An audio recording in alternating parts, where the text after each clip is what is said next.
Love Story. Clotilde Courreau et Emmanuel Philibert de Savoie, qui célèbrent leurs 20 ans de mariage ce 25 septembre, vivent une romance à l'abri des regards. Suite à sa rencontre avec l'actrice à la fin des années 1990, le prince italien va devoir se montrer patient et persévérant pour faire accepter sa chair et tendre au sein du Gotha. Zoom sur ce couple singulier, qui semble s'épanouir loin du protocole. Il ne ressemble en rien aux autres couples emblématiques du Gotha. Pour bon nombre de raisons, l'histoire d'amour entre Clotilde Courreau et Emmanuel Philibert de Savoie, qui célèbrent leurs 20 ans de mariage ce lundi 25 septembre, n'était pas écrite d'avance. Pour rappel, tous les deux se rencontrent lors d'une soirée mondaine, organisée sur le Rocher et présidée par Albert II de Monaco. Nous étions tous à table le soir où je l'ai vue pour la première fois. J'étais assis à côté d'elle et je cherchais l'approbation de Johnny Hallyday, NDLR, dans son regard. Lui me faisait des clins d'œil, se remémore le prince de Venise, dans les colonnes de Point de vue, en 2021. Si tous les invités sont témoins de l'alchimie présente ce soir-là, l'actrice, elle, préfère prendre son temps. À l'époque, l'intéressée sort tout juste d'une histoire aussi passionnelle que tourmentée avec Guillaume Depardieu. De plus, elle n'envisage pas une seconde de mettre un terme à sa carrière pour devenir princesse. Inquiétée à l'idée de renoncer à ses rêves, Clotilde Courreau doute, mais Emmanuel Philibert de Savoie trouve les mots pour la rassurer. Dictée par son instinct et par l'amour, la comédienne finit par baisser les armes. Elle accepte d'épouser son prince, mais pose tout de même ses conditions. Malgré son nouveau statut, pas question pour elle de renoncer à ses projets d'actrice. Emmanuel Philibert de Savoie accepte, mais sait déjà que sa famille sera plus dure à convaincre. Plus grand que photo. Clotilde Courreau, Emmanuel Philibert de Savoie et leur fille, une famille princière pas comme les autres. Emmanuel Philibert de Savoie a bataillé pour faire accepter Clotilde Courreau à sa famille dès leur début. Clotilde Courreau et Emmanuel Philibert de Savoie savent qu'ils vont devoir surmonter plusieurs obstacles. En cause, leur différence de milieu. Fille d'un ingénieur et d'une professeure des écoles, l'actrice n'est pas issue de l'aristocratie. Or, son futur époux n'est autre que le fils de Victor Emmanuel de Savoie, prince de Naples et duc de Savoie.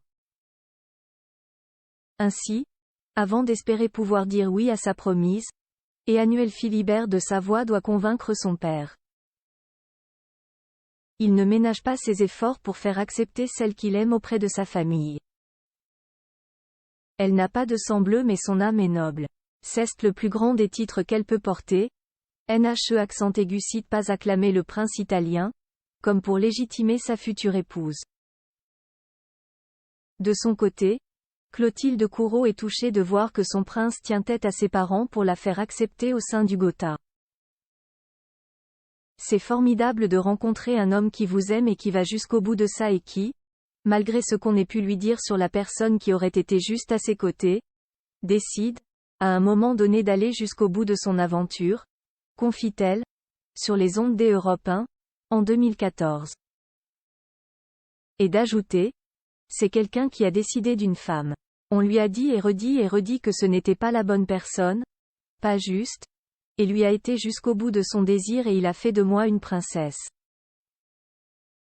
Donc là, ça c'est un rêve, et c'est le rêve de toutes les femmes, et de toutes les petites filles, résume celle qui n'aime pas beaucoup s'épancher sur sa vie privée. Clotilde Courreau découvre un monde nouveau, mais reste la même aux côtés des Emmanuel Philibert de Savoie. Clotilde Courreau découvre un monde qui n'est pas le sien. Si sa profession est accent aigu chape aux idées reçues, la comédienne reste fidèle à elle-même. Il est important pour elle de conserver son indépendance. Désormais princesse, elle n'abandonne pas sa carrière pour autant, comme elle le rappelle auprès de nos confrères suisses de l'Illustré. Le métier de comédienne dans certaines strates traditionnalistes de la société est encore considéré comme quelque chose de léger, de pas très sérieux, déplore-t-elle. Et de souligner, j'aurais été avocate ou médecin, peut-être que ça aurait été plus simple dans cette fonction et ce mariage. Cela aurait moins choqué que je poursuive mon métier, confie l'actrice. Mais Clotilde Courreau n'est pas une femme à qui l'on dicte ses choix. Elle est maîtresse de sa vie et tient à le rester. Un mariage de rêve sous haute pression forte tête.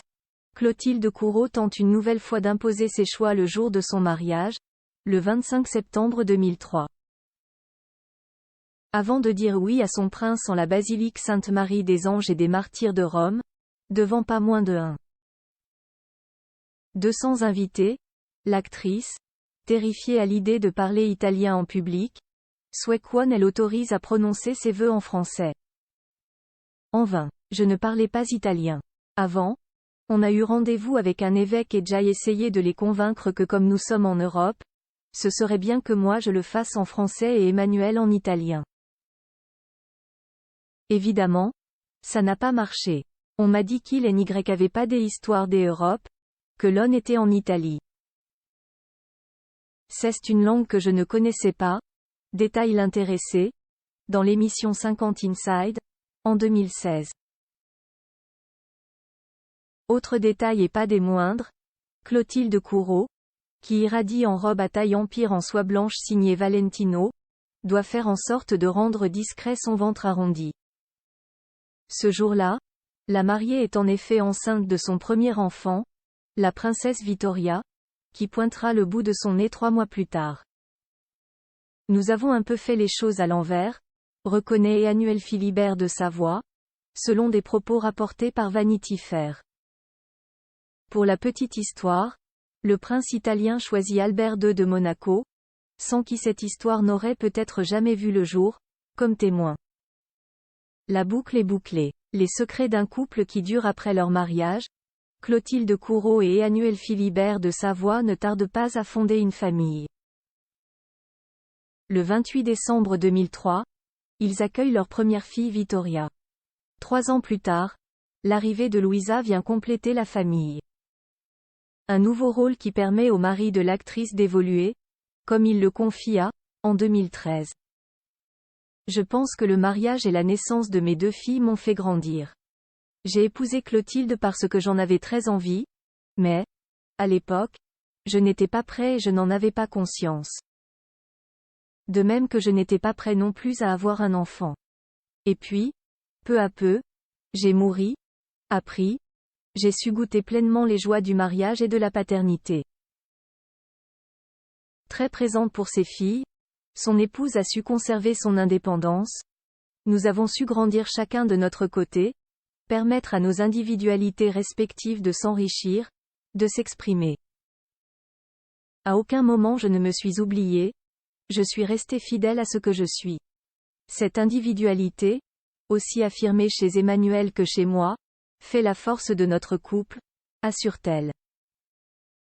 Bien que très amoureux, l'actrice et son prince vivent une relation à distance. Clotilde Courreau passe la majeure partie de l'année à Paris, quand son époux navigue entre Monaco, elle l'Italie et les États-Unis. Malgré ce mode de vie peu conventionnel, qui alimente bien souvent les rumeurs, le couple demeure très soudé. Li et n'y a pas de secret entre nous, on se parle beaucoup, on se comprend. Nous avons un grand amour et un dialogue fort, confiait Emmanuel Philibert de Savoie, sur le plateau d'une émission de télévision italienne, en 2022. Alors, le secret de la longévité de ce couple réside-t-il dans l'éloignement géographique? Peut-être l'une des clés du succès, mais ce n'est pas la seule, affirme Clotilde Courreau auprès du magazine Elle.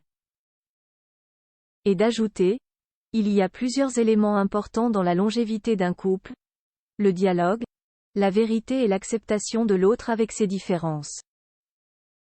Un fonctionnement qui semblait porter ses fruits, puisque le couple célébrera ses 20 ans de mariage en septembre prochain.